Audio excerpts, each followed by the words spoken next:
No, Ya estamos grabando. Ok, ok, buenas tardes a todos. Nuevamente muchísimas gracias por conectarse. Hoy, jueves 11 de noviembre, el día de hoy vamos a estar tratando en una masterclass que no es más que un recorrido panorámico sobre los conceptos de analítica de datos, data analytics y un poco más de profundidad, digamos, sobre estos conceptos. Eh, Quiero hablar un poco sobre los conceptos genéricamente y tratar de proyectarlos hacia lo que es la geonavegación, hacia lo que son nuestras operaciones de interpretación de perforación de pozos horizontales en tiempo real, cuando nos reunimos en la sala de geonavegación, qué recibimos, qué estamos viendo y qué quisiéramos nosotros profundizar, qué quisiéramos ver más allá de lo que estamos diciendo, si estamos dentro de tope y base, que es lo que a muchas personas pudiera parecerle un alcance un tanto limitado. Podemos comenzar a ver un poco más de cosas de la interacción de la perforación en la roca. Entonces, sin más, voy a ir avanzando. En el contenido voy a hablar rápidamente de algunos conceptos, que hay millones de conceptos y miles de sitios donde buscar información sobre de qué refiere o de qué se trata la analítica de datos. Trataré de aterrizar esos conceptos sobre las operaciones de geonavegación, cómo se relacionan y la diferencia de los objetivos entre la analítica de datos pura y clásica que conocemos, en que todas las industrias lo aplican, con nuestras operaciones en tiempo real. Vamos a mostrar un poco, a mencionar al menos los retos de la implementación de la analítica de datos en el escenario tecnológico actual de la mayoría de las organizaciones de oil and gas. Eh, Rápidamente mencionaré las habilidades que se mencionan en todos lados, que los analistas, no solamente de oil and gas, sino que de todas las industrias hoy en día, deberían pensar en adquirir para colaborar en la implementación efectiva de Data Analytics en todos sus procesos. Y voy a mencionar un par de casos para solamente donde se ha implementado. Digamos que lo busqué rápidamente. La idea tampoco era hacer de esta una casuística, una clase de casuística con esto, pero eh, hablar un poco sobre qué ha logrado Data Analytics y bueno, al final abriremos los micrófonos y vamos a interactuar un poco sobre esto. Entonces, atentos a esta primera lámina. En el esquema conceptual de la analítica de datos, he resaltado las palabras de que la analítica de datos refiere a un proceso donde se inspecciona, se limpia, se transforma y bueno, de alguna manera se modelan los datos para tratar de descubrir. El objetivo es descubrir información útil que está oculta allí en ese cúmulo de datos y proporcionar conclusiones y dar soportes a la toma de decisiones.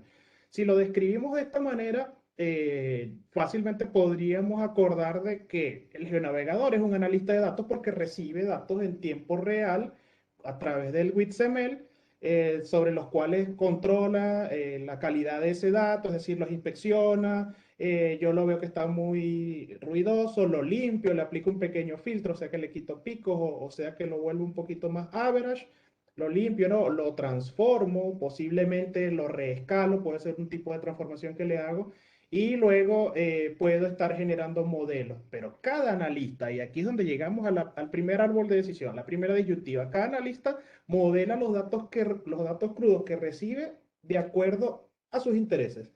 Es decir, el geonavegador va a modelar los datos en una interpretación TBT. Esos datos de gamma, supongamos que está recibiendo, los va a modelar en una interpretación que trata de correlacionar las curvas, que ya las inspeccionó, las limpió, las transformó, y ahora quiere ver una linda y bella correlación para entonces tratar de definir lo que es la posición estratigráfica y la tendencia estructural. Al final, él proporciona una conclusión que es el producto inmediato de su interpretación, que es decir, el buzamiento es tanto, estamos cerca del tope, cerca de la base, y da soporte a la toma de decisiones o incluso recomienda o en algunos flujos de trabajo incluso lo decide y dice directamente, estamos muy cerca del tope, tenemos una inclinación que dentro de los próximos 200 metros nos va a sacar por el tope, así que yo recomiendo que tumbemos un poco la inclinación a tanto y la mantengamos y ta, ta, ta, ta.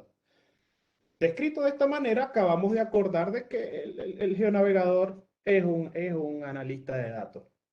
Pero al mismo tiempo, esta disciplina, estos procesos de análisis de datos tienen múltiples facetas y múltiples enfoques y acabamos de describir el que más nos conviene a nosotros como geocientíficos del tiempo real.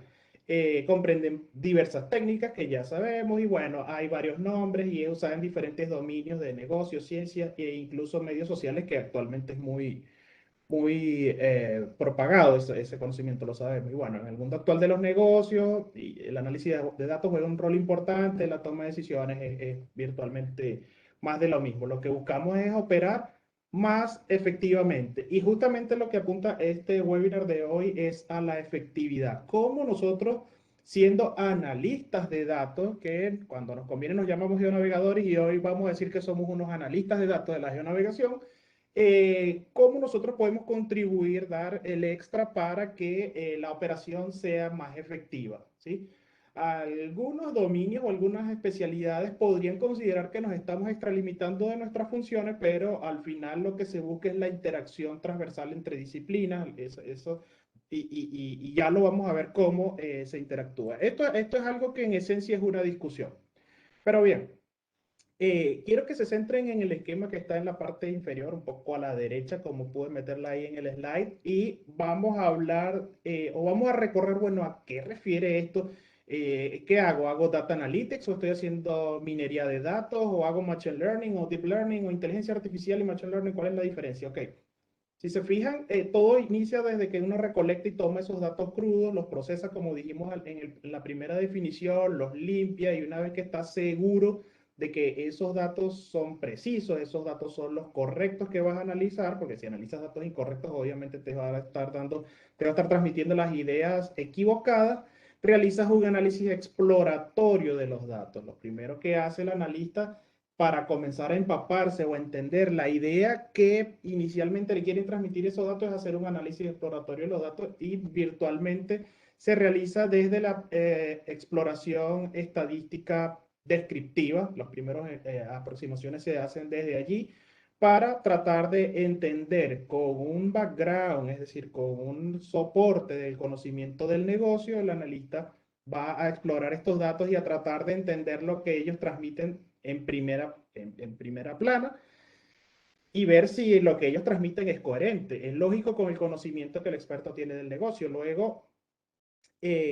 acabamos de transitar estos primeros cuatro pasos a través de lo que es la minería de datos o data mining, como se conoce, pero en el momento de que recurro a algoritmos de la estadística que va a permitirle a sistemas computacionales, es decir, a un software o al mismo algoritmo operando a través de un software, aprender, teóricamente aprender, que no es más que capturar la esencia estadística para tratar de hacer proyecciones, sean extrapolaciones o intrapolaciones, dependiendo del método, entonces comenzamos a hablar de que estaríamos haciendo machine learning. Una vez que yo tomo los datos, los procesos los tengo, conozco, los manoseo un poco, conozco, estos datos me están diciendo ciertas cosas de lo que estoy mostrando acá en la visualización y incluso en el análisis, en el primer reporte de estadística analítica. Ahora los voy a procesar con un algoritmo para que el algoritmo me ayude a proyectar o me ayude a extrapolar o a interpolar. Ahí estaría entonces haciendo un poco de machine learning porque estoy utilizando el algoritmo para el aprendizaje automático, que básicamente es que yo tengo varias características ABC de los datos, ¿sí? Varios parámetros de los datos y bueno, tengo un último dato que es una etiqueta. Y esa etiqueta es que, supongamos, la tubería efectivamente se atascó. Si se atascó, no se atascó. Con cierto nivel de peso, con cierto nivel de bomba, con cierto nivel de ABC, se atascó o no se atascó. Entonces utilizaría el aprendizaje automático supervisado o puede utilizar en otras circunstancias aprendizaje automático no supervisado, pero el tema es que cuando comienzo a utilizar algoritmos más avanzados como esto de las redes neuronales, ya estamos hablando de que el machine learning se vuelve más algo deep learning o es el aprendizaje profundo, que ya estos son temas que van a otro tipo de cosas. Pero cuando yo hago el análisis exploratorio y sin incursionar en el análisis avanzado, que es el machine learning o incluso el deep learning, paso a comunicar, visualizar y reportar yo como experto lo que estoy recibiendo del campo en tiempo real y lo muestro en estos recursos de visualización que facilitan que mi jefe, mi supervisor o parte de mi equipo de trabajo pueda interactuar en el intercambio de ideas sobre lo que estamos percibiendo, sobre el mensaje que nos está dando los datos, allí voy a poder tomar decisiones y poder tomar acciones. Cuando yo hago esto de que tomo los datos, los procesos, los limpio, los analizo y ahora los comparto de manera de que sean digeribles desde el punto de vista de aprovechamiento de ideas para cuando se puedan tomar decisiones y tomar acciones, estrictamente estoy haciendo data analytics, estoy haciendo analítica de datos. Veámoslo como que la analítica de datos tiene varias capas. La analítica de datos superficial, por decirlo de alguna manera, o lo normal, lo convencional, que a medida que profundizo y agrego algoritmos de mayor y mayor complejidad estadística y matemática, entonces digo, bueno, hago data analytics o data analytics avanzada, que es machine learning, o programo esto para que agentes inteligentes tomen los datos, los procesen automáticamente, los limpien, corran una secuencia de análisis exploratorio automáticamente y digo que hago inteligencia artificial porque le cedo a la máquina la tarea de hacer actividades cognitivas de cierta habilidad, digamos, lógica, para que lo haga de manera automática. Y bueno, el Machine Learning montado en una maquinita que lo hace de manera automática, emulando la inteligencia humana, algunos lo llaman inteligencia artificial porque incluso estos conceptos siguen siendo un tanto polémicos. Entonces, todo esto está rodeado a la vez por el tema ciencia de datos, que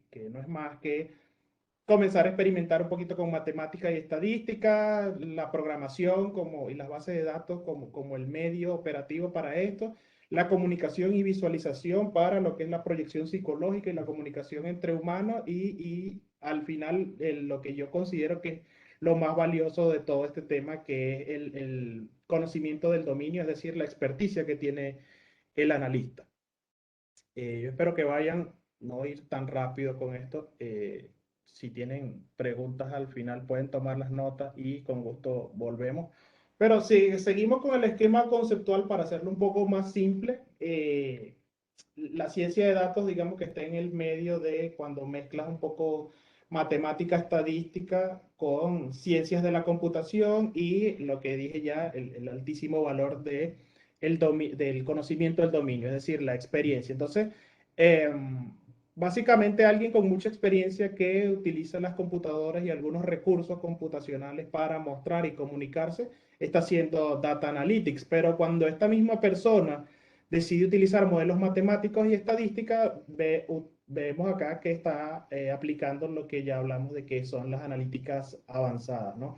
Por otro lado, si utilizamos las computadoras para que las carguemos con modelos estadísticos, modelos matemáticos y que comiencen a generar números, proyecciones y cosas sin ningún sentido o sin la validación del conocimiento como tal del negocio, realmente es un machine learning computarizado, robótico y sin mayor humanización y sin mayor significado ni impacto en el negocio, porque no significa algo tangible y aprovechable, materializable en valor para el negocio.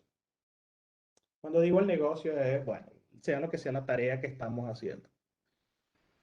Entonces, me pareció bastante interesante esta analogía y esta creo que puede ser una de las slides más aprovechables de este encuentro, porque en esta fotografía que virtualmente para la vista de todos nosotros nos transmite varios mensajes, vamos a utilizar esta fotografía o digamos que esta fotografía es un reporte que nos envían.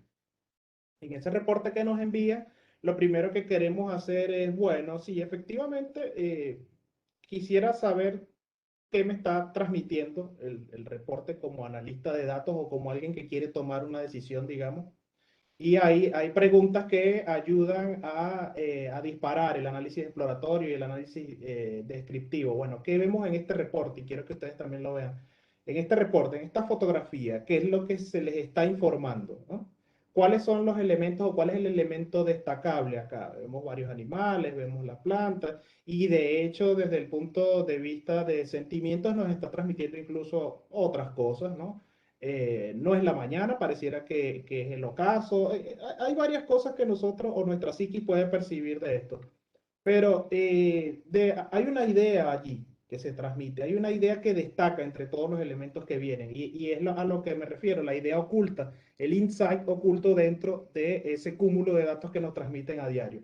Y queremos saber si podemos cuantificarlo visualmente. Entonces el jefe nos pregunta, bueno, en este reporte, ¿cuántos tigres hay? Supongamos que decimos tigre porque vendemos tigre, por decirlo de alguna manera. Y el análisis diagnóstico se comienza a hacer las preguntas porque la analítica de datos sencillamente trabaja correctamente en función de que se le hagan las preguntas correctas. Eh, para los que están acá, lo pueden escribir al chat. Para los que están acá, ¿cuántos tigres están viendo allí en las 22 personas que están conectadas? Es un ejercicio corto. Para los que quieran participar, escríbanlo por el chat si desean y ahorita vamos a ver lo interesante de esto. Sí, ahí se ven cuatro tigres amenazantes que están ahí de primerito. ¿Alguien más tiene una propuesta? ¿Alguien apuesta más? ¿Alguien apuesta menos? Se ven claritos cuatro tigres. Es la primera percepción que vemos. No sé si por question and answer creo que llegó algo. Hay bastante diversidad de respuestas. Tenemos entre 6, 7, 14, 4 y hasta descriptivas. 4 adultos, 2 Ujú, niños, camuflados. ujú. Ahí se ven seis tigres. Entonces, estamos dándonos cuenta y yo le digo, jefe, está claro que vendemos cuatro tigres bien bonitos, de los más bonitos. Estos son los que se están vendiendo, estos cuatro tigres, ¿ve? Pintaditos, rayaditos y todo eso. Pero bueno, entonces vamos a ver, porque viene alguien con más experiencia y dice, bueno, vamos realmente a buscar los rasgos porque puede ser que alguien compró los tigres peludos, vivos, ¿me entiendes? Comiendo, respirando, pero puede ser que alguien compró un cuadro de un tigre, las sabanitas estas del tigre, el cereal del tigre. Hay una cierta cantidad de cosas alrededor de esta temática y cuando le doy clic a esto, debería ocurrir que se revelan una cantidad adicional de estos animales, ¿no? Si mal no recuerdo, yo lo conté cuando dice la diapositiva y eran 16 tigres, lo vuelvo a contar. 4, 5, 6, 7, 8, 9, 10, 11, 12, 13, 14, 15. Son 16 tigres que están acá. Entonces el jefe viene y dice, bueno, ustedes son los que manejan todo esto. ¿Desde cuándo vendemos tantos tigres? ¿Sí? Y en este reporte, ¿por qué aparecen tantos tigres y yo solamente veo cuatro? Estos tigres se venden con temporalidad, o sea, ¿cuándo se venden? ¿En qué temporada vendemos tigres? ¿Se venden tantos tigres? ¿Sí? ¿Quiénes los compran?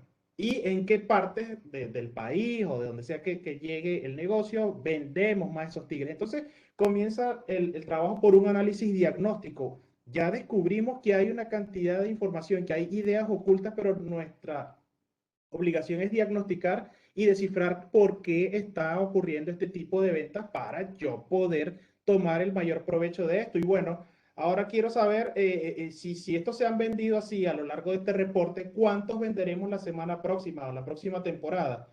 Y de esos que tú dices que vamos a vender, ¿cuál es el error? Sí, si me decís que vamos a vender 16 más, puede ser que sean 20 o puede ser que sean 10 tigres nada más. Entonces quiero saber porque necesito tener más tigres en stock. ¿Y cuántos deberíamos tener en stock? Y si de verdad la gente deja de comprarlo o si el tigre se está vendiendo cada vez menos. La gente dejó de comprar el tigre en figuritas y ahora solamente quiere el tigre pintado a todo color. Hay una cantidad de preguntas que rodean todo esto y a medida de que el análisis, la complejidad del análisis se incrementa, por supuesto que los resultados de ese análisis complejo van a significar de mayor valor para el negocio. Esto es una manera de analogía para que nos demos cuenta un poco la dimensión que podría tener el tema de data analytics sobre o dentro de cualquier negocio. Pues estamos hablando de que, bueno, recibimos en este caso tigres, porque para el ojo de todos los que estamos conectados acá seguramente los íbamos a poder ver. Esa es la analogía, espero lo hayan percibido. Entonces, voy a la siguiente diapositiva Y para el tema de operaciones de geonavegación, ya caemos ahora en el tema de operaciones de geonavegación. La gente busca, fíjense, en retail, digamos que Zara o digamos que Macro, que tienen 10.000 productos por vender, la gente quiere predecir las ventas, predecir la temporalidad de las ventas para poder tener específicamente en stock lo que se va a vender en ese momento. Y para vender más, la gente de marketing lo que busca es hacer una segmentación de los potenciales clientes.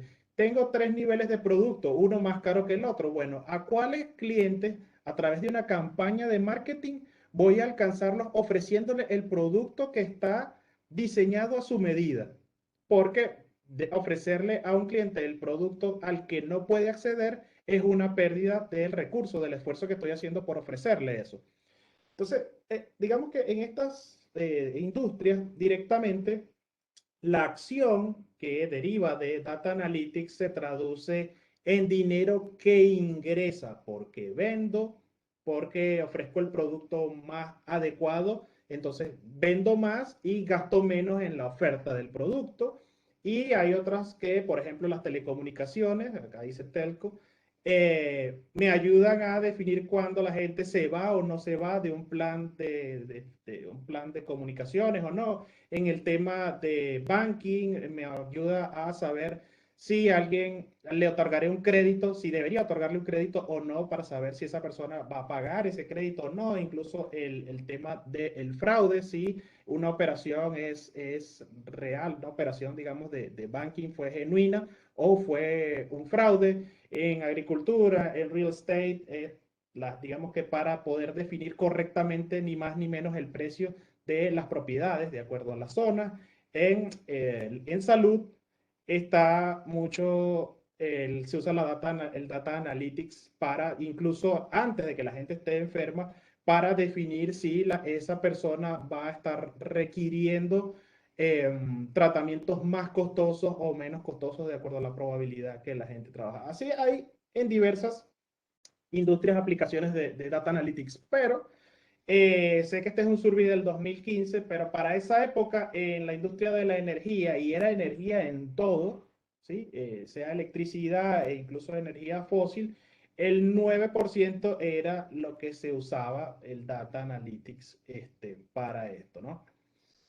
Y en banking, 45%. Todo el tiempo el banking ha sido el primero y la tecnología, siendo el que proporciona los medios para la analítica, pues es el segundo. Pero el tema es que banking es directamente al valor, directamente a la moneda. En energía no hemos podido, desde el punto de vista cognitivo, desde el punto de vista psicológico y estratégico de cada uno de los que hacemos vida dentro de la industria petrolera, poder materializar la importancia de implementar data analytics y acceder a su impacto, porque yo desde geonavegación no hay pozo, por muy bien geonavegado que haga, que signifique directamente una ganancia o una entrada de dinero. Tienen que pasar muchas cosas, porque después que geonavego el pozo 100%, 100% dentro de tope y base, tienen que venir los compañeros que lo estimulan, que completan el pozo y que lo ponen a producir, y que hay infinidad de variables que ellos pueden pasar por alto para impactar negativamente el pozo, y ese pozo sencillamente puede que no dé, no produzca lo que parecía que iba a producir. Entonces, de alguna manera se va desvaneciendo un poco el impacto directamente de Data Analytics que yo haría desde geonavegación y cómo eso se refleja en los beneficios para el pozo. Pero hay más que eso. Hay más que eso. Para las compañías o sea, para que las compañías operadoras de hidrocarburos obtener los beneficios del análisis de los datos, ellos esperan, estimulan o estiman o quieren que al menos la aplicación de esto vaya. Fíjense, lo primero que tenemos acá es analítica predictiva desde exploración y desarrollo. Eh, digamos que el upstream busca de alguna manera muchas respuestas proporcionadas en la analítica predictiva. La gente de completion, de perforación, mantenimiento predictivo, acá lo tenemos, voy a pasarme al lado izquierdo donde desde monitoreo y sensores, que es Internet de las cosas, que es todo lo que mide remotamente cualquier cantidad de variables y lo transmite a data centers centralizados para poder analizar esos datos. El desarrollo de análisis avanzado utilizando Machine Learning para optimización de estrategias de desarrollo de activos de subsuelo. Es decir, yo agarro los 500 pozos de mi campo, veo las características con las que fueron perforados, con las que fueron completados y puestos en producción y los comparo con cuáles fueron los resultados de su producción y comienzo entonces a tener ideas sobre qué es lo que ocurre en el subsuelo y cuáles son las variables de todas esas que acabo de mencionar que están impactando mayormente en la producción de este pozo para poder entonces optimizarla. Toma de decisiones mejorada en tiempo y efectividad, esto atañe directamente a la geonavegación. Y bueno, mejoras en la confiabilidad operacional, predicción de fallas de equipos después de cierta cantidad de horas acumuladas. Este equipo de características A, B y C sometido a condiciones de operaciones D, E y F, falla o no falla. ¿Sí? Esos son ejercicios de clasificación o de predicción en base a probabilidad. Y luego la prevención de accidentes, que deben ser más graves que los accidentes, pero bueno, realmente para acá se utiliza mucho computer vision para que la gente sea en instalaciones de alto riesgo estén cumpliendo con lo que son las medidas de seguridad. Puedes poner una cámara y los algoritmos te pueden sencillamente ayudar a analizar cuando las personas tienen un comportamiento inseguro y eso te ayuda de alguna manera a mitigar el impacto de los accidentes. Eso fue un error allí, lo de accidentes, me perdonen. Pero esto lo agregué yo y en mis palabras es que el Data Analytics en Oil and Gas busca materializar el valor de los datos, de todos los datos disponibles. Porque si ya algo tenemos nosotros, los que trabajamos en servicios, yo trabajé en operadora y a mis compañeros que trabajan actualmente en operadora, si algo tenemos de sobra es datos y todos los días llegan datos nuevos. Entonces, esos datos que llegan realmente es una cantidad de roca en una mina sobre el cual cada cierto tiempo encontramos una pepita de oro del cual materializamos el valor. Pero realmente es porque no lo estamos procesando con el enfoque, con el punto de vista, con la filosofía adecuada y eso es lo que nos impide acceder a ese valor que esos datos traen dentro. Eh, bueno, apalancándonos en tecnologías emergentes, completando la cadena de valor de analítica de datos, pero la única manera de completar la cadena de valor de analítica de datos es conociendo que ésta existe, culturizándonos en esto del conocimiento de datos, esta mindset, esta mentalidad de los datos.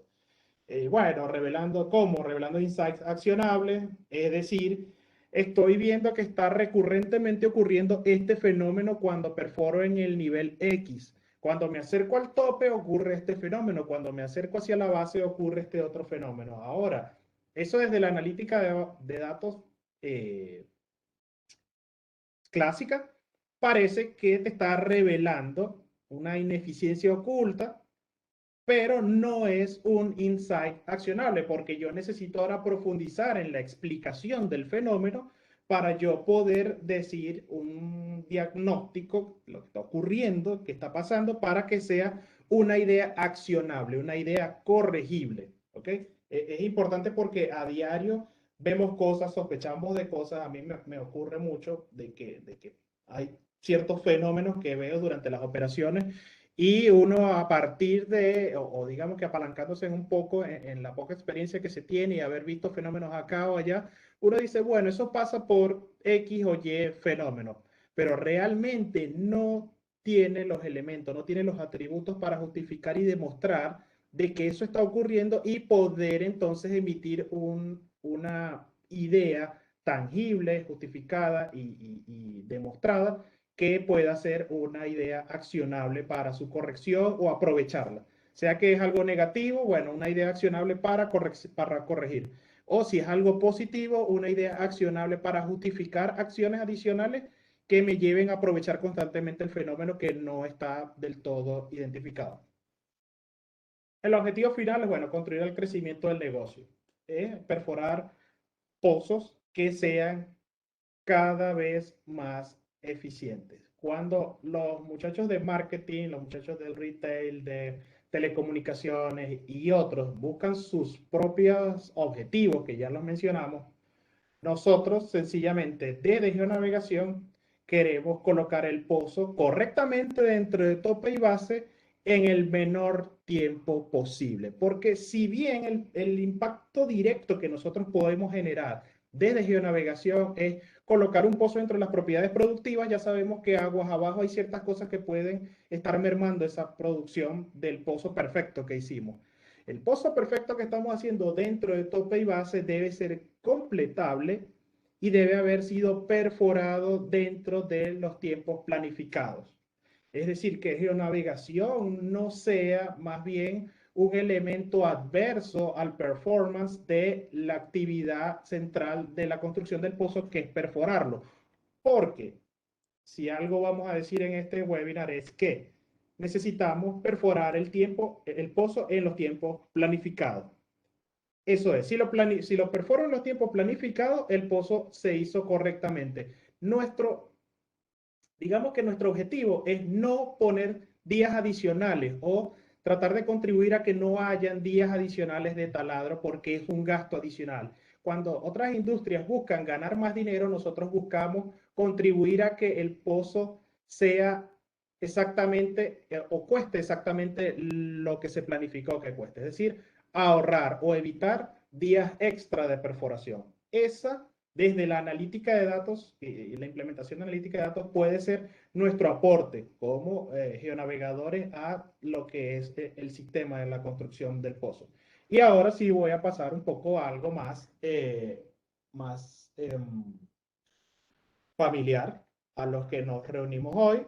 Y bueno, sobre la implementación, porque todo esto desde el punto de vista filosófico y hablándolo así en el aire está muy bien, se ve bien, pero ¿cómo se implementa? ¿Cómo logro hacer esto? Bueno, como ustedes seguramente ya saben, se requiere de una infraestructura de manejo de datos o de gerencia de datos que me permita actualmente poder traerme los datos. Fíjense, tengo un taladrito que está perforando allí que genera un volumen inentendible de datos en formato WITS. Actualmente así es como se genera en esa columna que está allí, se ve así, en formato WITS, que luego es transmitido a transformadores, estos agregadores lógicos que son capaces de convertir esto a un formato más actual, llamado WITSML, que todos conocen. Bueno, actualmente esto, digamos que lo ideal es que se transmita a una nube o a un servidor físico que tenga la operadora o a cualquier centralizado, a cualquier, digamos, base de datos centralizada en formato de WITSML, que el cual es proporcionado tiempo y forma a los distintos analistas, a los distintos consumidores de este dato para monitoreo de datos de perforación, de parámetros de perforación en tiempo real y todo lo que es la analítica de los KPI, todo lo que es la analítica de eficiencia de perforación para, digamos que los expertos que trabajan sobre esto y también a los compañeros de geociencia que modelan en tiempo real y a los compañeros de geonavegación que toman las decisiones para el ajuste de trayectoria. Al mismo tiempo, cada uno de estos players, cada uno de estos jugadores procesa estos datos y proporciona su información a través de dashboards, a través llámese, tableros de control que pueden ser compartidos con otros compañeros de otras disciplinas o incluso que pueden ser consultados por los líderes de equipo para lo que es mantener el monitoreo estratégico en la corporación, entre otras palabras. Entonces, esta slide resume un poco en la actualidad la infraestructura que se requiere, al menos básicamente para poder hacer operaciones de geonavegación en tiempo real de manera efectiva y en armonía con los compañeros de las otras disciplinas. ¿Okay? ¿Cómo voy de tiempo? 4:30. Creo que vamos bien. Así llegamos entonces a algo un poco más IT, por decirlo de alguna manera, y es la parte lógica de qué es lo que está ocurriendo allí. Sí, acá lo que vemos es la estructura. ¿Qué es lo que necesito? El taladro, instalar una cosa acá, el dato va, entra por aquí, viene y hace todas las cosas. Pero acá estamos hablando de un proceso bastante conocido por los analistas de datos, ingenieros de datos y científicos de datos en general, que es el proceso de ETL, que es extracción, transformación y carga. Extraction, Transformation and Loading. O ELT, Extraction, Loading and Transformation. Va a depender de cada flujo de trabajo la diferencia entre uno u otro, pero por ejemplo, para este caso que menciono acá, donde en el caso, si hablamos de tecnologías de Rogi, tenemos el producto Solo Connect que se encarga de la extracción de los datos que están interpretados en la plataforma de la nube Solo. Digamos que esta API, que es una interfaz lateral a la nube con todos los recursos de seguridad que tiene, es capaz de acceder de manera segura a estos, extraer los datos que el operador requiere y cargarlos o hacer la disponibilidad de estos datos en servidores SQL, que son virtualmente servidores que ofrecen los datos de forma tabular, de manera también segura, robusta y completamente operable, consultable, para que el analista de datos consuma o conecte su recurso de transformación y visualización a este servidor SQL, que acá se me olvidó colocar, pero normalmente son data lakes o data warehouse. Va a depender, esto también es polémico, algunas organizaciones utilizan data lakes, que es sencillamente un repositorio gigante donde caen datos estructurados y no estructurados y donde no hay un orden, sino que se confía en la suerte de un buscador para tratar de saber dónde está el dato eh, sin estar catalogado y sin estar cuantificado o de alguna manera así. No, no hay un contador de esos datos que yo pueda consultar, sino que, bueno, tengo que andarlo buscando por allí desordenadamente, por decirlo de algún modo. Y el otro lado están los data warehouses, que es un almacén donde todo está en estantes. Hay un catálogo de datos sobre el cual yo entro y digo, esto se llama así, se llama así, que esta base de datos, qué variables contiene, de qué fecha, qué tiene acá. Entonces es un poquito más organizado acceder a estos data warehouses o estos almacenes de datos. Al final son dos modelos de almacenamiento de datos distintos que tienen enfoque, filosofía, ventaja y desventaja distintas, pero no es la idea discutirlo acá. El asunto es que estos datos se extrajeron de la nube de manera segura, reposan de manera ordenada en un servidor SQL o SQL, y ahora quiero acceder con mis recursos de visualización y transformación a esto, sea buscando infinidad de visualizadores que existen hoy en día para yo mirar parámetros de perforación, con infinidad de widgets, curvas, ver KPI, analizar performance o la efectividad, digamos que la eficiencia de perforación. O si voy a utilizar más por el lado de Data Analytics clásico, que utilizo Power BI, Tableau, Spotfire o incluso el Excel para los que tienen muchas habilidades en Excel. Cada vez está un poco más en desuso, pero sigue presente. O incluso los que van más de la rama del software libre y utilizan lenguajes de programación como Python o R y sus distintas librerías de visualización para entonces acceder y obtener estas visuales, ¿ok? Es, es completamente irrelevante que se usa para visualizar y consumir. Realmente, a mi parecer o a mi recomendación, lo que se debe garantizar son dos cosas. Primero que nada es la mentalidad, el mindset. Que el geonavegador, el geólogo, que el perforador, que el ingeniero de perforación y todos los demás tengan la misma sensibilidad, tengan la misma filosofía y tengan la misma opinión sobre el valor y la importancia estratégica del dato. Yo pienso que eso es lo primero. Luego está la estructura o la infraestructura, en este caso, de los mecanismos que las empresas puedan pagar para proporcionarnos estos mecanismos o estos recursos como herramientas. Pero empresas con muchísima capacidad de adquisición, con muchísima capacidad de compra, podrían tener la nube más grande, la más efectiva, la más eficiente, tener todos estos software a disposición y tener toda esta infraestructura. Pero si el operador, que es el que está apoderado del conocimiento del negocio, es el geonavegador experto, es el gurú de perforación que está trabajando en esto, no tiene la mentalidad, no tiene la conciencia para poder hacer o apoderarse del uso de esto para aprovechar el dato, no hay transformación digital. La empresa no está yendo a ningún lado. La empresa no está yendo a ningún lado porque tiene recursos de infraestructura por un lado, pero la mentalidad de los operadores y la mentalidad de los colaboradores, de los expertos, está todavía subutilizando el potencial de lo que actualmente la tecnología nos ofrece. Pienso que también esta diapositiva tiene mucho, da bastante, digamos que para hablar.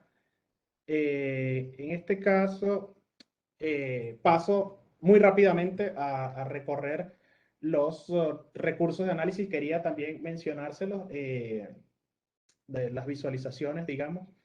Algunos ya seguramente habrán visto este tipo de visualizaciones que generalmente muestro y mis compañeros también comparten por LinkedIn y otros, pero bueno, lo que quise hoy fue mostrar esto, pero al mismo tiempo dejar preguntas como que, bueno, en el caso del Gun Barrel Plot, que sencillamente me permite graficar, plotear el pozo, puedo hacer una representación de dónde emplacé el aterrizaje y sección horizontal de mi pozo respecto al espacio que yo le dediqué o al espacio que yo le asigné como objetivo geológico. Acá no estoy viendo qué si el buzamiento, que está más arriba estructuralmente, que está más abajo, no.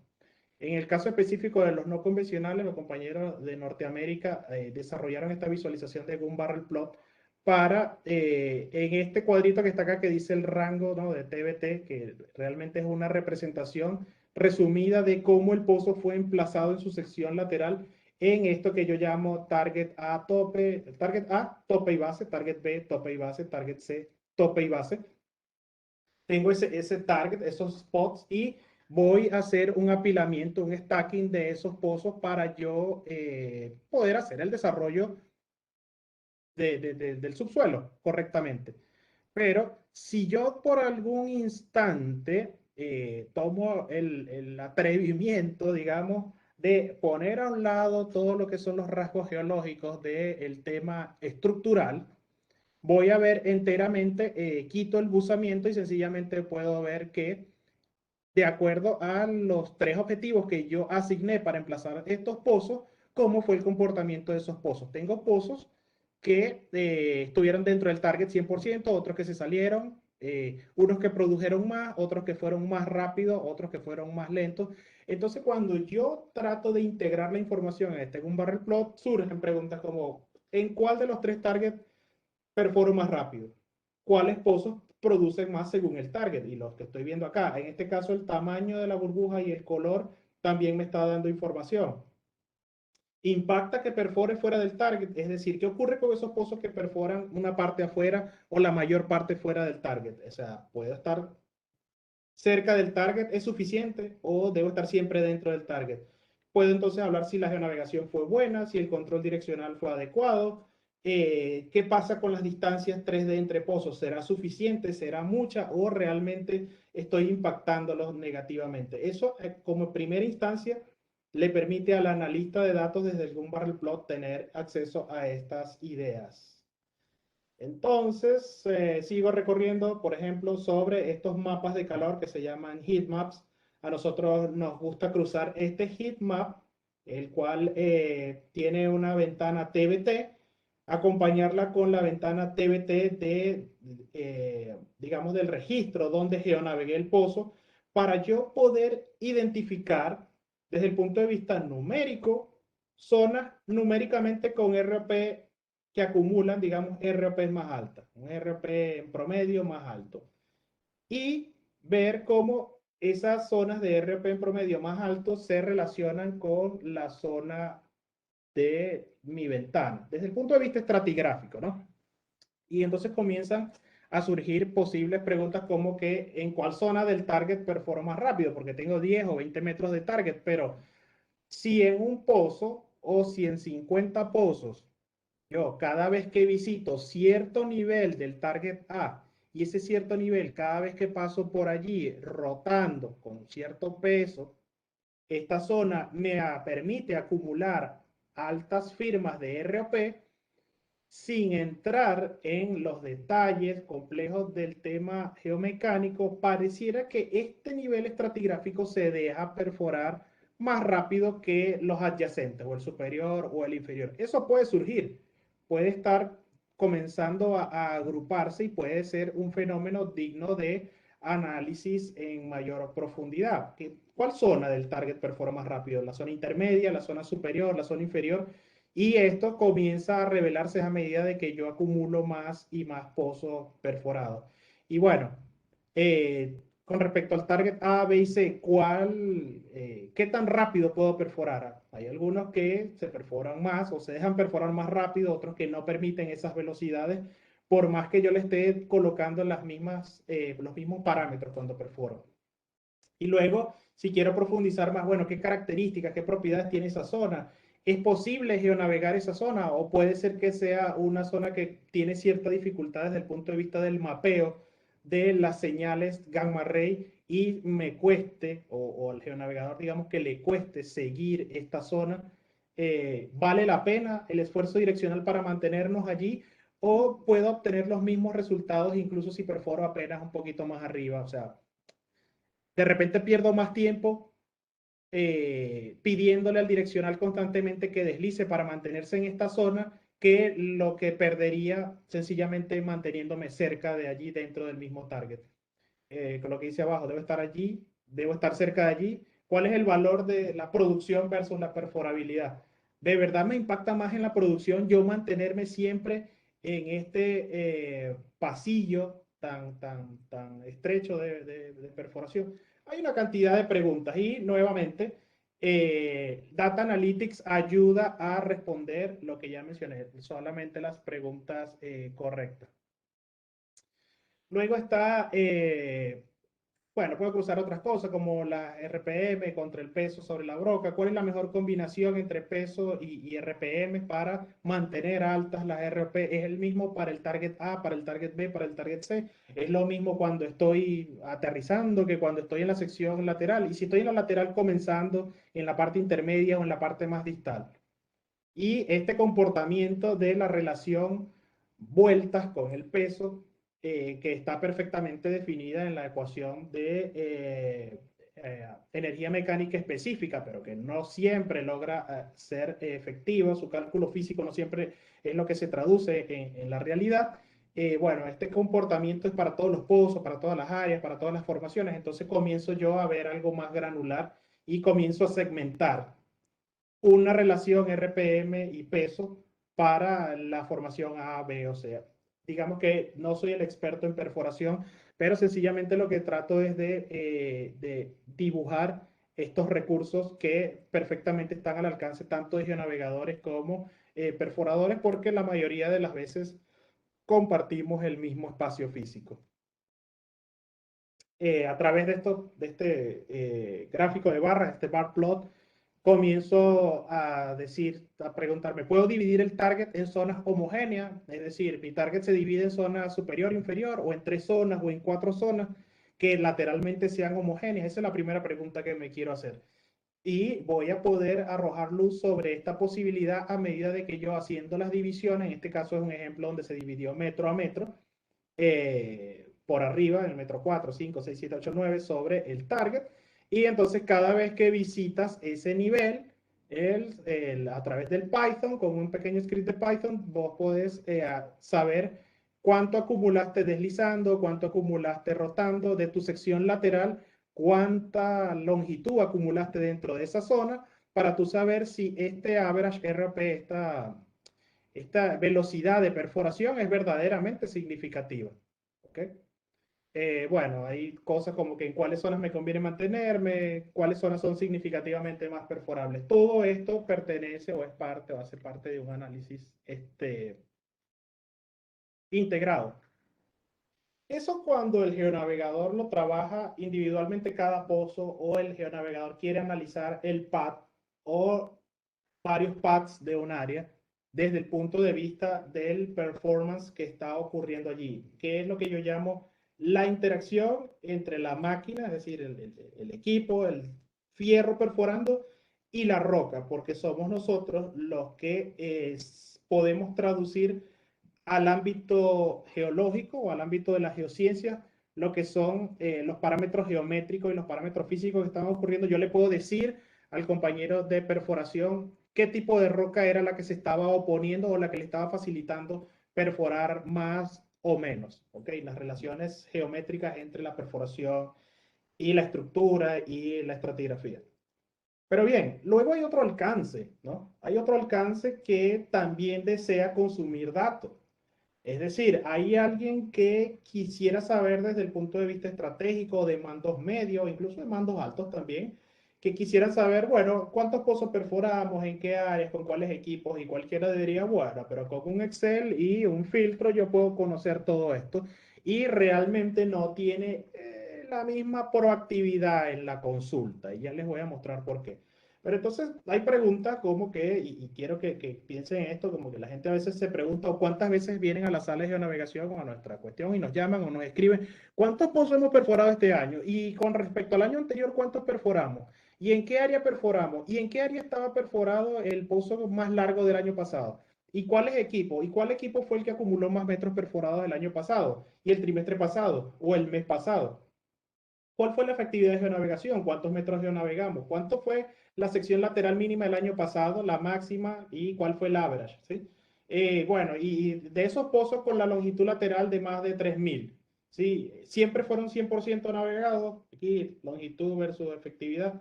Y bueno, esos pozos que les fue bien, ¿no? Que fueron largos y fueron efectivamente bien geonavegados dentro de Tope y Base, utilizaron motor de fondo, utilizaron un RCS.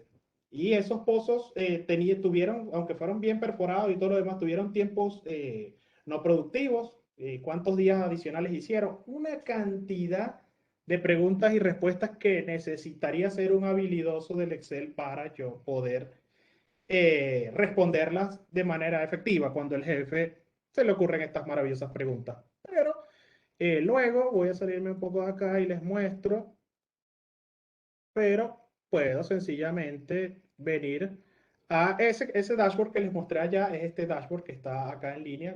Digamos que el analista de datos con tan solo el analista de datos, el geonavegador, con hacerlo en Power BI, puedes sencillamente proporcionar esta información con solamente enviar este link que está acá, y esto es interactivo, es decir, mira, el pozo más corto, yo lo que hago es seleccionarlo y tan pronto lo selecciono, me dice dónde estuvo ubicado en el campo A, por ejemplo, cuántos metros se les perforó, cuántos metros digamos que perforó, cuál fue la efectividad, ¿sí?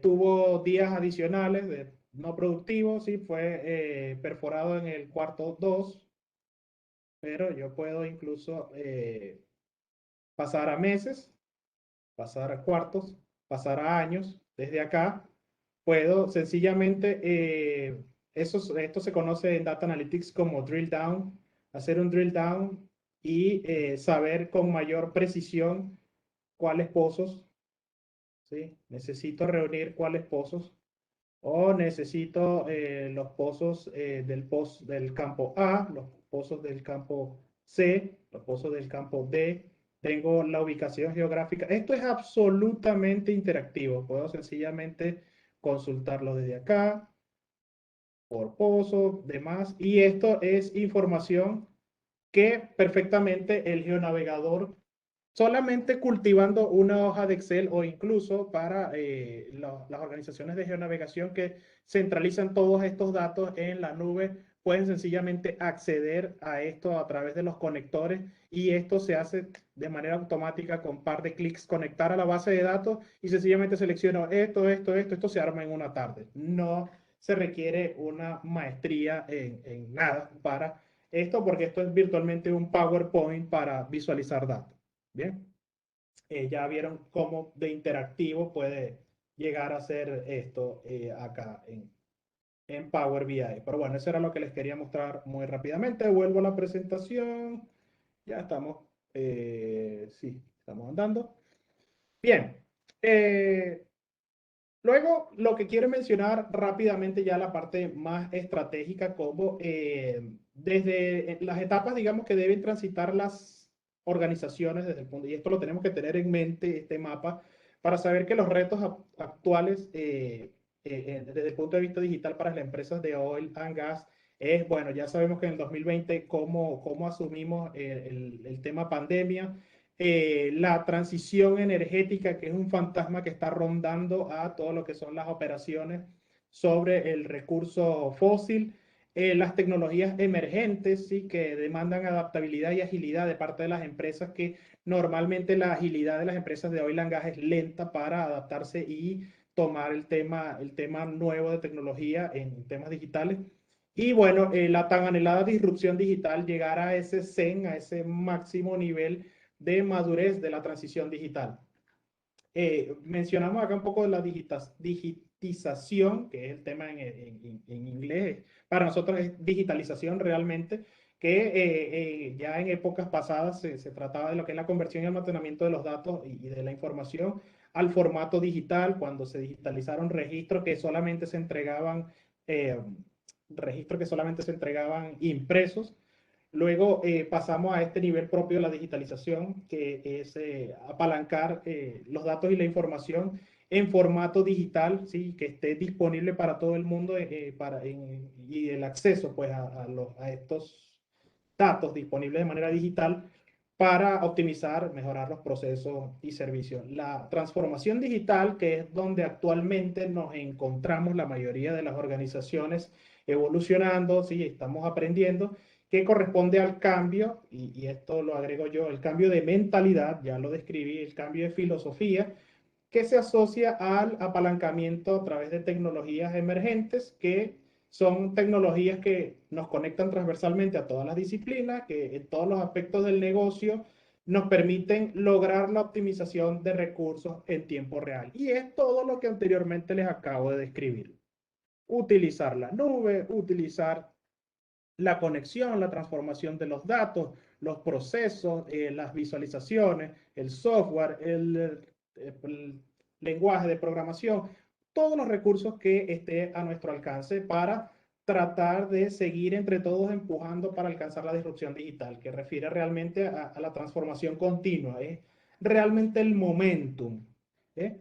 La disrupción digital es realmente que cuando la empresa tome ese vuelo, tome ese empuje, ya no para y continúa su transformación en la incorporación de estrategias ágiles. Es decir, que lo que aparezca nuevo, la empresa lo atropella, lo absorbe, lo asume y lo incorpora. Si sirvió, lo mantiene. Si no sirvió, sencillamente lo aparta, pero al menos lo probó, porque necesita mantener la competitividad en el panorama de transición energética. El hecho de que la transición energética esté en camino y esté en su inicio áureo para hacer, digamos, el reemplazo del origen de la energía en algunos aspectos. Yo personalmente pienso que no va a ser total la transformación, esta transición energética no va a ser total, siempre va a quedar una fracción de energía de origen fósil que va a seguir trabajando, pero digamos que la disrupción digital va a ser el seguro de vida que las empresas de oil and gas van a tener para poder sobrevivir a la transición energética y poder nuevamente mantenerse estable en esa dualidad entre energías limpias y energía fósil. Y por supuesto tiene que hacerlo así para seguir mantener el aumento del valor económico de la empresa como tal. Eso está resumido en esta lámina, ya lo describimos, ¿sí? Que el nivel de digitalización, que era transformar todo a nivel digital, en formato digital, se alcanzó. Este nivel de digitalización, bueno, todavía está en un al menos 80%, digamos, que se alcanza. Todavía hay muchos reportes que el company man escribe a mano donde está volcando datos que son cuantificables, pero el hecho de que está escrito en texto en sus propias palabras y que el reporte de hoy no es el mismo de mañana y que el mismo fenómeno hoy, descrito hoy, cuando se describe la semana próxima lo hace otro company man o el mismo company man lo describe de manera distinta, entonces tiene una cierta complejidad. Es lo que nos está permitiendo entonces avanzar dentro de la transformación digital hacia la disrupción digital como tal y sobrevivir a la transición energética, pues. Ahí se ve cómo hemos estado manteniéndonos en una constante lucha de periodos buenos, periodos como este bichito malo que aparece acá, y bueno, ya parece que el 2022 nos va a dar un poco más de aire sobre esto, pero no quería cerrar esto, todavía faltan unas 5 láminas, 6 láminas, 5 láminas creo, eh, y es que les quería mostrar justamente esto. En la organización, comúnmente muchos operadores sienten que deben, que lo necesitan y quieren implementar analítica de datos. Sin embargo, cada vez que quieren inventar algo con los datos, se consiguen con que hay una regla, una ley, una norma que le impide acceder a ciertos recursos del data management, y esa limitante viene en el nombre de data governance. ¿Ok? Hay una dualidad allí, y es importante que desde este webinar se lleven este aprendizaje, y es la diferencia o cuáles son los roles o cuál es, qué está dentro de qué del el data management y data governance.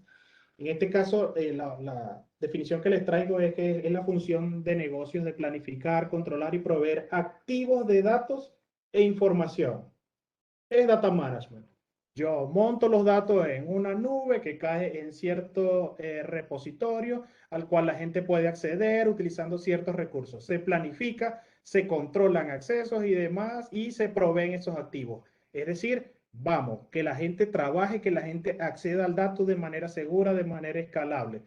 Y Data Governance, por su parte, es una disciplina que rodea o que está inmersa, digamos, más bien, Data Management rodea al Data Governance, está inmersa en qué es la estructura legal o es donde está escrita la legislación, de dónde viene el dato, quién lo maneja, cuál es la responsabilidad, quién puede acceder, quién no puede acceder y quiénes tienen esos roles. Acá dice que es la disciplina que provee las políticas, que define los procesos, que establece los estándares y que asigna roles y responsabilidades a personas, por supuesto, que son los necesarios para asegurar que los datos sean gerenciados como un activo. Y de fondo, Data Governance realmente se preocupa por la integridad y la seguridad del dato.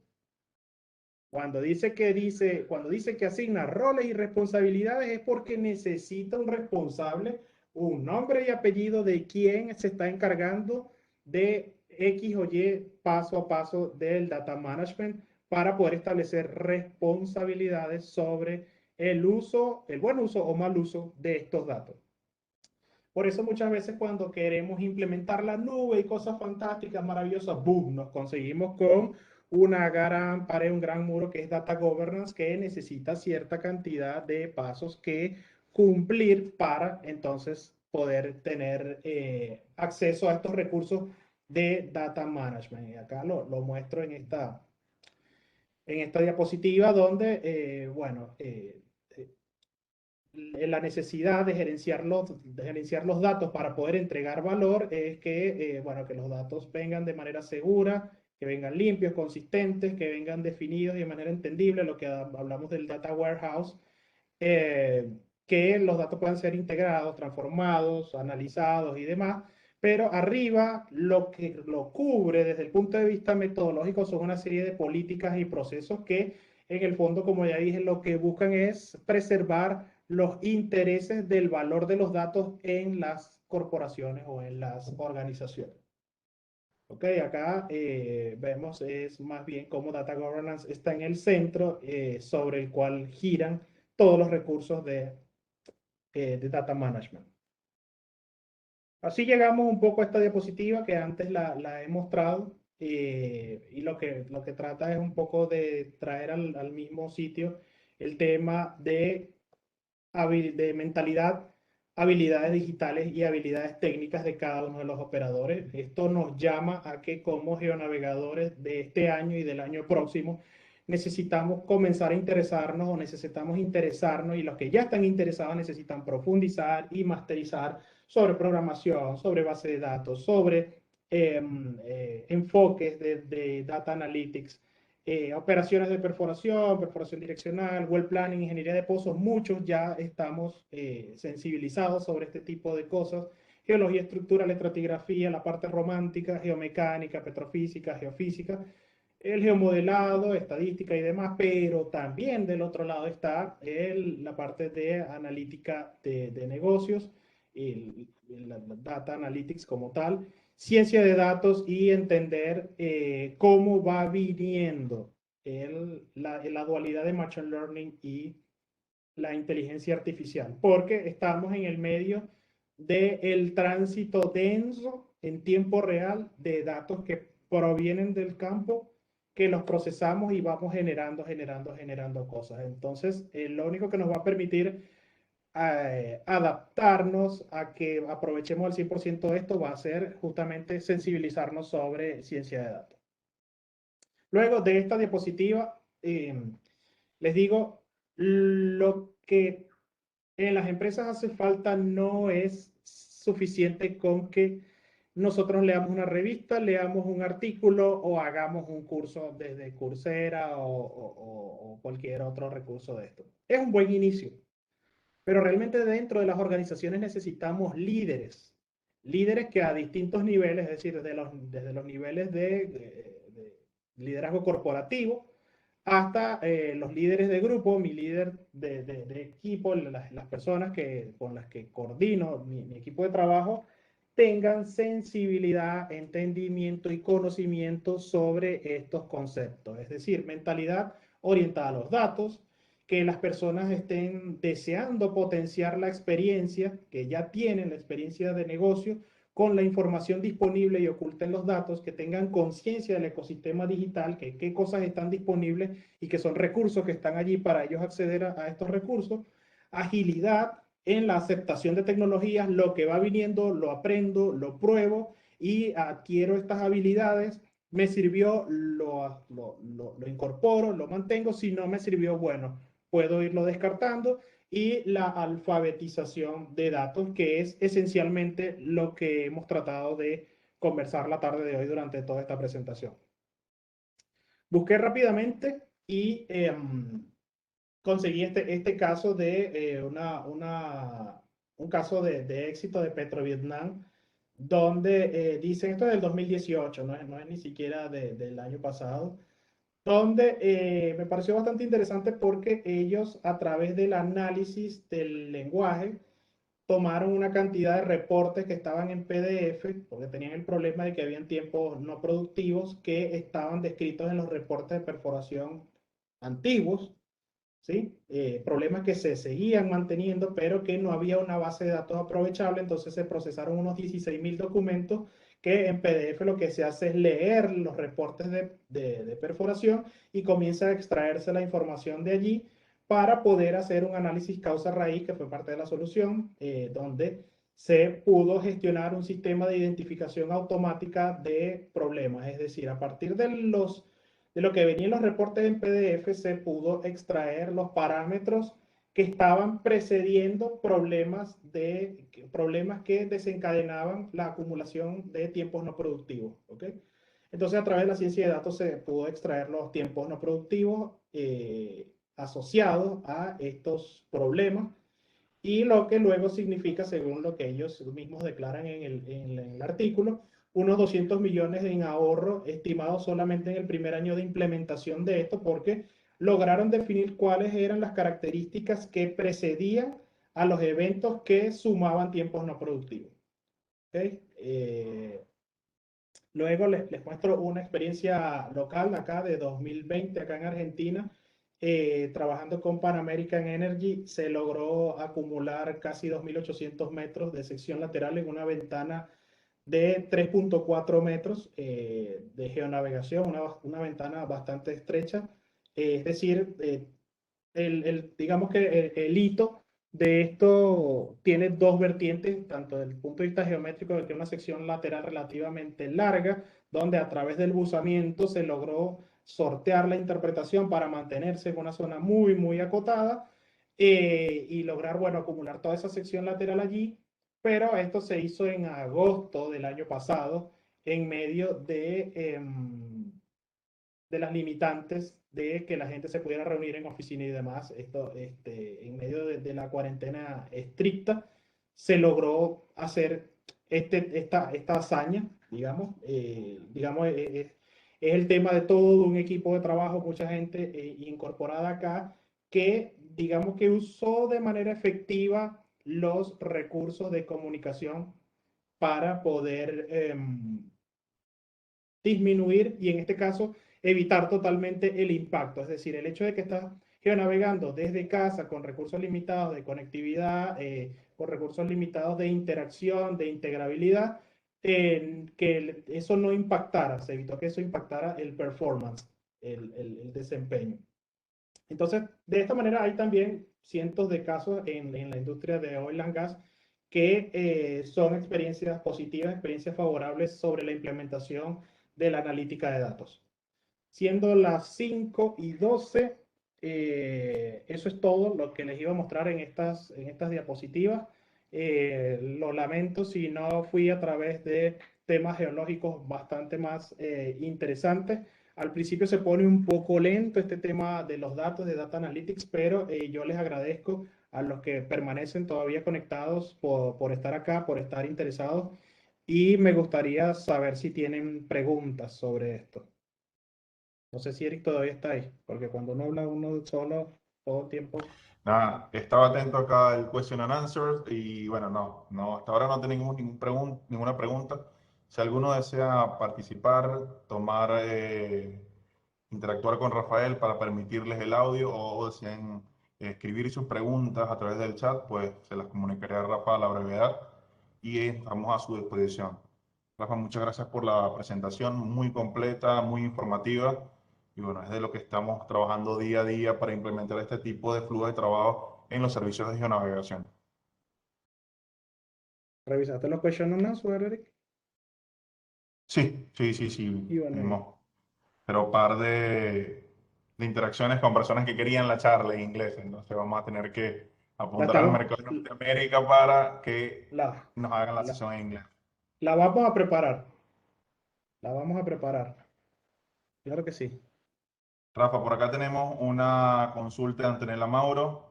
Que Dale. bueno, muchas gracias, muy buena la visualización con Power BI, excelente. Hoy en día hay que renovarse y adquirir estas nuevas habilidades tecnológicas. Quisiera saber qué tipo de filtros se pueden llegar a usar en geonavegación cuando mencionaron lo de la limpieza de datos. Bien. Es una buena pregunta. En el caso de geonavegación, nosotros nos basamos, Antonella, muy estrictamente en el match entre patrones visuales, ¿ok? Para nosotros hacer la correlación. En el caso de que es casual que trabajo en Rogi, el software de Rogi Starstealer te permite hacer el min y max de manera dinámica. Estás haciendo realmente una normalización a las curvas que tienes de referencia, que son de tus pozos vecinos. De otra manera, habría que recurrir a una conversión como tal, a una transformación, que es realmente saber el mínimo y el máximo sobre el cual trabajaron las curvas con las que te quieres comparar y hacer un reescalamiento de esas curvas. En este caso, el recurso de StartTier te permite eh, ajustar mínimos y máximos para que las dos curvas satisfagan tu criterio visual. Al mismo tiempo, hay curvas que, por ejemplo, que provienen de un pozo vertical, que han sido procesadas y reprocesadas a través del tiempo. Normalmente son pozos que son de vieja data y se ve la curva muy suavizada, sin rasgos. Y cuando traes los datos LWD, que son de tiempo real, los ves con mucho rasgo, los ves con mucho rasgo. Entonces, ya que no puedes rescatar los rasgos que perdió la curva del pozo vertical, te toca suavizar un poco a través del despike, que es realmente quitar los piquitos, o el average, que hace una especie de promedio sobre los valores para suavizar esa curva nerviosa, esa curva muy aserrada y que tenga mayor coherencia con tu curva patrón, que es la curva del pozo tipo. Eso es lo que de momento se viene para esto, para lo que se trabaja en navegación en tiempo real. Ya cuando es geomodelado, ya sí necesitas cambiar las escalas numéricamente, necesitas cambiar los números, porque StarSteer solamente cambia la apariencia visual. Para el geomodelado en Petrel, por ejemplo, necesitas cambiar los números porque internamente la geoestadística lo que va a buscar es match numérico. Y ahí sí se necesita que esos cambios sean numéricos, sean reales, verdaderos. Gracias por tu pregunta, Antonella.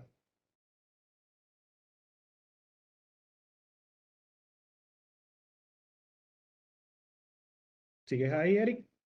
Sí, por ahora no tenemos más preguntas, se nos escriben.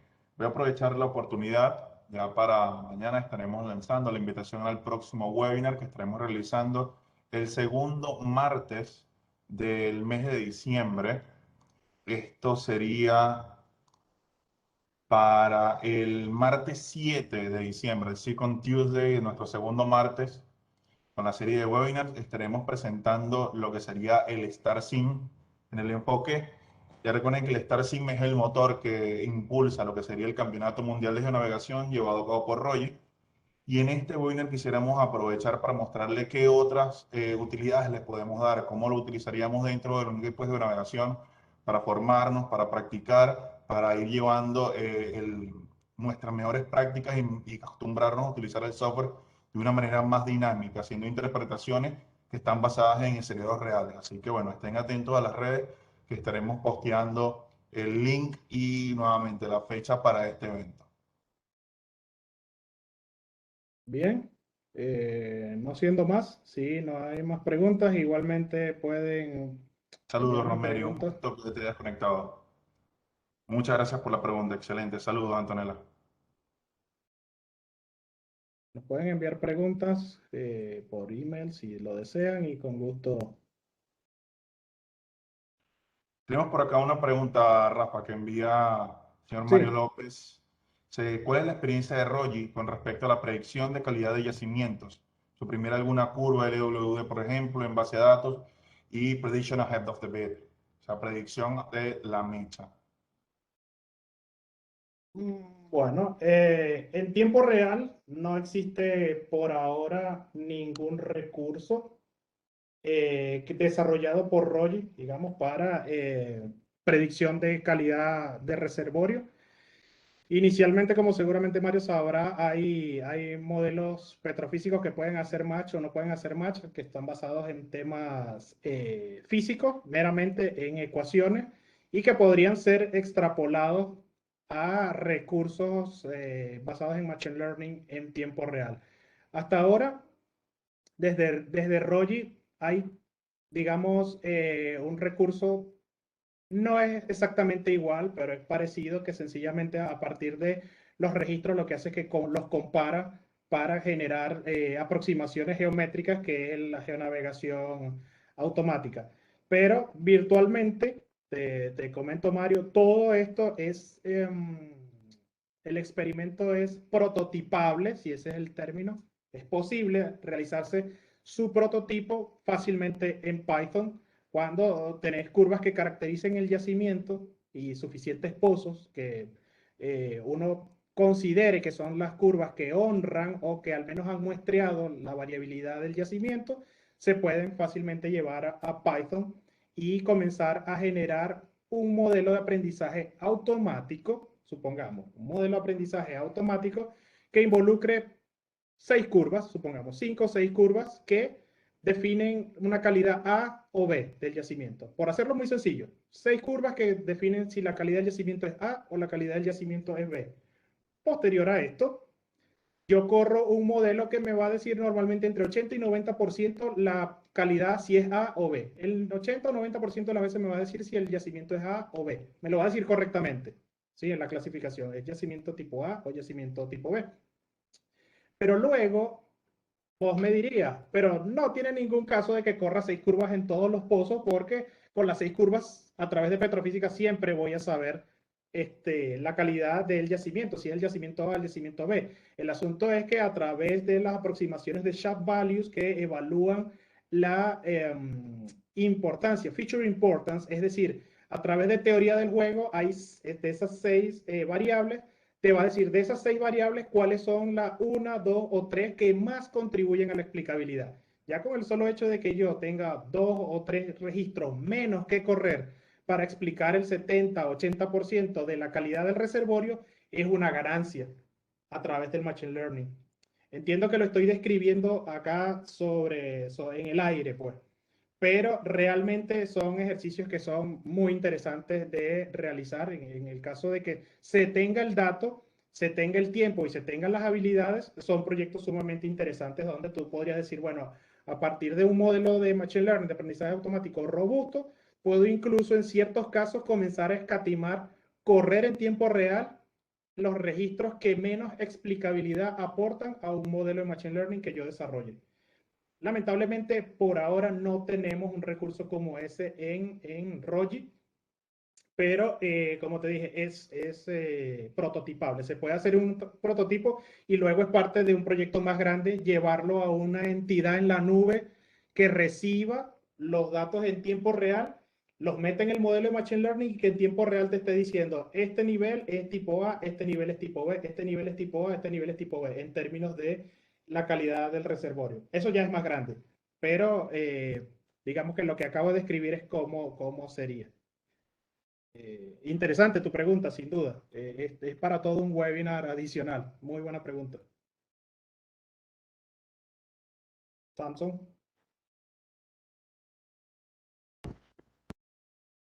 parece que hay interés sobre Machine Learning. Sería bueno comenzar a hablar un poco sobre esto. Bueno, creo que no tenemos ninguna pregunta adicional. Ya estamos acercándonos a las 5:24, que ya tenemos la hora y 23 minutos y pudiésemos ir cerrando ya el webinar. Si no hay Sí, preguntas adicionales. por mi parte les agradezco a todos los que siempre se conectan, a los que se han conectado por primera vez, les agradezco, me han honrado con su presencia la tarde de hoy. Antonella, siempre pendiente, Andrés, Alberto Yamil, bienvenido, Celeste, bienvenido, Daniel, Franco, José Luis, saludos, Luis Romario, Martín, Matías, Caneva y Matías Galo, Matías Maino, Noelia, qué gusto tenerte, saludos, Rosemary, saludos, Sofía y Valeria. Bueno, les agradezco un montón haberse conectado. Entiendo que este tema no siempre es geociencia y a veces uno entra con cierto temor de cómo va a calar, pero yo los invito a que se interesen más en esto. A través de mis redes sociales he pedido un par de libros sobre los cuales he estado trabajando que están bastante buenos. En mi LinkedIn voy a estar publicando próximamente algo de lo que tengo por allí sobre Data Analytics, recomendando eso también, si eso en algo contribuye a la comunidad. Hasta tanto, bueno, muchísimas gracias por su atención y hasta la próxima. Y gracias, Eric, por hacerme de Wingman hoy. Un gusto, Rafa. Bueno, entonces, saludos y que tengan muy buenas tardes.